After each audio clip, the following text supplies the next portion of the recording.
Hello, my name is Brenton Harrison, and we're here today to talk about a particular type of life insurance called term life insurance. Let's get started.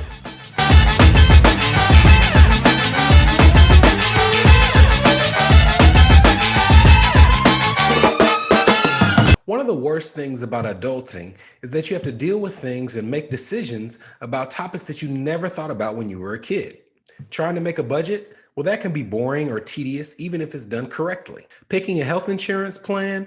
Hardly the fun you'd imagine when you were waiting for the day when you got out of your parents' house. But of all these tasks, buying life insurance is probably one of the more daunting things that you have to do as an adult because the stakes are so high.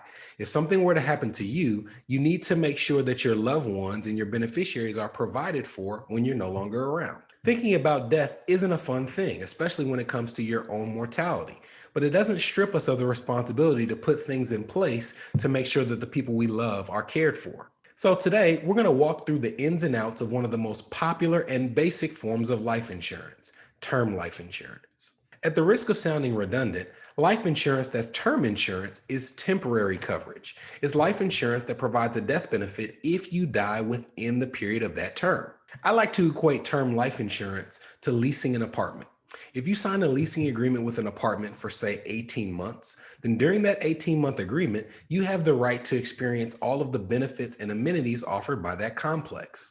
If they have trash pickup, you get to use that benefit. If they have a gym on site, you can work out in the gym. If they have assigned parking, then you can make sure during that period that your car is the only one that's parked in that space during the 18 months. Well, term life insurance works the same way, and many companies offer standard terms of 10, 15, 20, and even 30-year terms, meaning that if you die within that period, your family or your beneficiaries get the value of the death benefit offered by that life insurance policy. It doesn't matter if that death occurs in the first day of the first month after you've gotten it or in the last day of the last month of the term. If you die within the term, your family gets the death benefit. So is term life insurance affordable? Well, affordability is a relative thing. Term life insurance, and really any life insurance, is priced based on a few factors: your age, your health, and the amount of coverage for which you're applying. Compared to other forms of life insurance, term insurance is often the most affordable form of coverage you can purchase, which is why it's so popular. If you think about it, businesses are in business to make a profit, and the same is true of insurance companies. So when they're pricing the policies that they offer to the public, they are doing so with the intention of making sure that whatever they have to pay if there is a death claim, it still allows them to be profitable. Now, there are two main types of life insurance. There's term insurance and permanent insurance. And just like it sounds, permanent insurance is life insurance that never expires. So if the policy never expires and you have it for the rest of your life, then that insurance company knows that they will have to eventually pay a claim to your loved ones. Why? Because at some point you are going to die, and if that policy is in force, they will owe your beneficiaries that death benefit. Term life insurance is different because with term life insurance, there's a possibility that you could outlive the term, and the insurance company would be able to accept your premiums during the term, but never have to pay a death claim during that policy. This wrinkle means that term life insurance carriers can offer you the coverage at a lower rate because they know that the possibility that they don't have to pay the death claim lessens the risk to the company. As an example, let's say that we have a 30-year-old and a 60-year-old. And both of these people decide that they want to buy a $500,000 term policy for a 10-year term. Now, from the insurance company's perspective, they're going to look at the 30-year-old and they're going to say that they are statistically unlikely, assuming they're in good health, to die of natural causes in the next 10 years, which means that they can offer $500,000 of death benefit to the 30-year-old and know that statistically there's a low likelihood that they have to pay this claim. For a 60-year-old, however, even if they are comparatively in the same tier of health as the 30-year-old, there's still a greater risk to the insurance company that they might die within that 10-year period of time. So even though the death benefit is the same and the length of the term is the same, the risk to the insurance company that they have to pay the claim has increased, and therefore they will increase the premium that the 60-year-old pays for the coverage. So if term insurance is temporary and only offers coverage for a limited period of time, what happens when your term life insurance expires? There are three main options when your term life insurance expires. The first is that you can keep the coverage and continue to pay higher premiums. Let's go back to my analogy of leasing an apartment. We talked about you taking on an 18-month lease. And when you take on that 18-month lease, not only do you get the benefit of having the amenities of that complex or that apartment during that period of time, but you also have a set rate that you're going to pay in rent during that period. Now, let's assume that at the end of the 18 months, you have a feeling that you might be in a position where you need to or want to make a move. You might have a job that's taking you to a different city, or maybe you just want to move to the other side of town, or maybe you just don't like the apartment, but you don't have any availability in the place where you want to live. Whatever the circumstance, you may be hesitant to sign another 18-month lease at that complex, but you still need some place to live in the here and now. So what do? Well, you might sign a month-to-month rental agreement. If you've ever had to pay rent month to month, you know that the amount that you pay is often significantly higher than what you would pay with a long-term lease. The same holds true for term life insurance, although that multiple is often many times more than the comparison that you would find between a long-term rental agreement and then a month-to-month agreement. With term life insurance, not only do you have a set death benefit for a period of time, but you get to get that death benefit by paying a fixed price. But after the term expires, you can continue with that coverage, but you no longer have the guaranteed price that you were paying beforehand. In fact, it can be many multiples higher than what you paid, and often is financially unsustainable for people who are looking to continue that coverage. The same holds true if you want to keep a term policy beyond the length of the original term. Term life insurance companies will often give you the option to continue paying premiums on that policy after the length of the term expires, but you need to understand that with a life insurance policy that's a term policy, you're agreeing to certain guarantees in that contract. And those guarantees are not only that you have a death benefit for that period of time, but that you get that death benefit by paying a fixed premium. It's not going to increase, it's not going to decrease. But when you have term that expires, you may be able to continue that coverage in terms of being eligible for the death benefit if you die, but you can't keep that coverage at the same price you were paying during the length of the original term. In fact, the policy payment may be substantially higher, 20, 30, 40 times higher than what you were paying beforehand. And it's often financially unsustainable for someone who needs to continue coverage to do so by going past the length of the original term.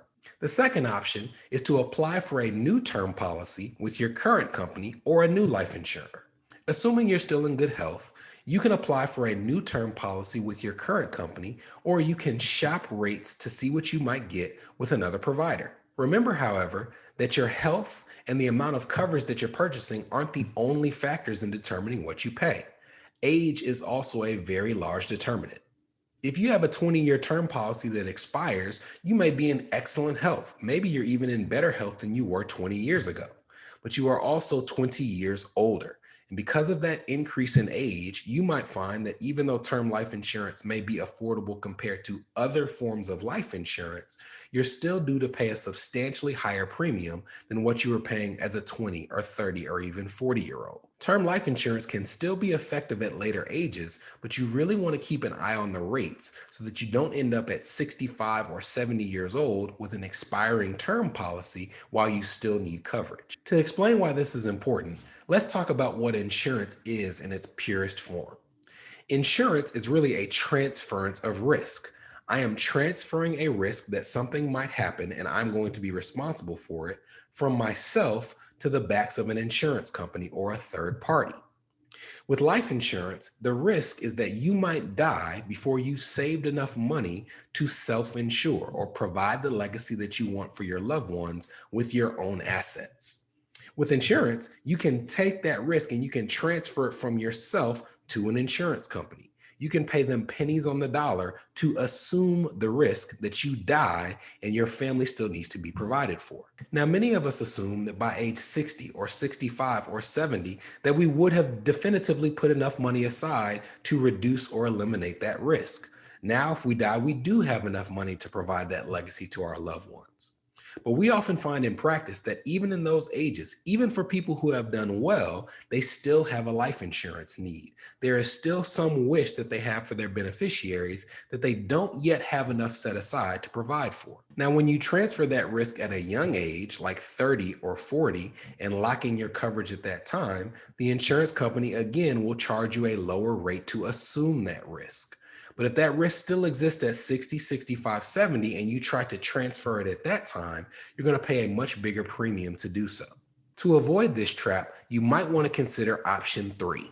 Option three is to convert to permanent insurance. We talked about permanent life insurance briefly, but really it is a much more complex topic for a much more complex day. You have people on both sides of the fence, some of whom think that permanent life insurance is the devil. Some think that's the only thing you should do. I'm kind of agnostic. I'm right in the middle. I don't feel like people should be forced to do permanent life insurance. And I also think that it has some benefits when used appropriately. But the long and short of the fact is, with term life insurance, it expires at the end of the term.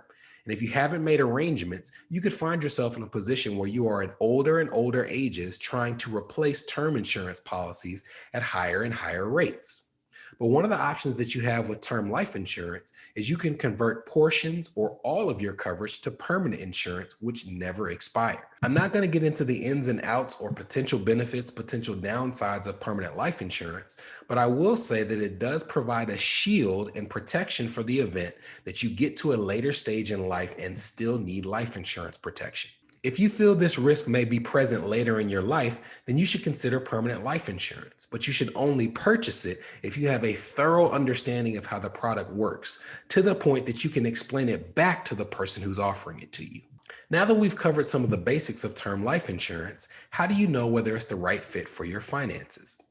I think there are a few key indicators that can give you some insights into how term life insurance can be positioned financially for you and your household. The first indicator that term life insurance might be appropriate is that your insurance needs will decrease over time. I know it can be hard to see the light at the end of the tunnel, but some of the things that you deal with or even stress over financially are big things right now, but they won't always be. As an example, let's say that you have young kids and you and your spouse want to make sure that you provide financially for those kids until they're, say, 25 years old. If those kids are 2 years old or 4 years old, then that responsibility, that risk is probably something that you worry about pretty frequently. They come home every day depending on you to make sure that they have food on the table. But as those kids age, it's not that the risk or the responsibility is reduced, but the length of time it will be on your shoulders will decrease. At 4 years old, there are 21 years left of earning potentials that you would need to replace to make sure that that child is provided for until they're 25 years old. But when that child is 17, there's now only 8 years left of income that you would need to replace if something happened to you. So when that child is young, you might need a lot of life insurance to replace those lost earning years if something were to happen to you. But the closer they get to the age at which you plan to wean them off, your insurance needs will be decreased because of the length of time that's left until that day. Term life insurance is the perfect fit for this situation because it is the most affordable way to get life insurance. So when you need the most, you can get it for the lowest price by using terms. And when that term expires, you'll have a decreased insurance need and you can get a new term at a lesser death benefit. Another indicator is that your needs outweigh the money that you have to address them. To be blunt, there are a number of things that you may want to provide for your family financially that you just can't afford to. And as we discussed, insurance is the process of transferring risk from yourself to a third party. So if you know that there are things that you would want for your loved ones should you die, and you don't have the money to do so, then transferring that risk to a term life insurance carrier allows you to do so at the lowest rate possible. The third indicator is that you have debts that your family could inherit. Thankfully, there are some debts that you might incur that your family won't have to pay in the event of your death. An example would be federal student loans. If I have federal student loans, they die with me. My spouse isn't responsible for paying those in the event of my death. If I've accrued credit card debt in my name only, there's also the possibility that that could be expunged at my death as well. But there are other debts like mortgages or auto loans where if I die with those still in place, I could be leaving a burden to my estate. Now, the good thing about these debts is they have an expiration point. There's going to be some day in the future where you no longer have that loan. As an example, if you have a 30-year mortgage, then 30 years from the date that you close, you should have that home free and clear. The same is true for a car loan. If you buy a 5-year car loan, then 5 years from the date you drive off the lot, it should be yours free and clear. Term life insurance offers a real opportunity when it comes to expiring debts because you can buy a length of term that matches the remaining repayment period. As an example, if you have 20 years left on your mortgage, you can purchase a 20-year term policy. And you can have the assurance of knowing that should you die before that home has been repaid, that your loved ones will have enough cash given to them in a death benefit to extinguish that debt on your behalf. There are a number of reasons that people purchase term life insurance and a number of avenues that they have to do so. But this is a great start. By understanding some of the terminology that's associated with term life insurance, it will hopefully give you confidence when you go into the decision-making process of how much you should purchase, how long you should purchase it, and which carrier you should go with. My name is Brenton Harrison, and I hope this video was helpful to you. If you haven't already, please subscribe to our channel and to the notifications so you know when new videos are posted, and we'll be sure to give you content as frequently as we can. Talk to you soon.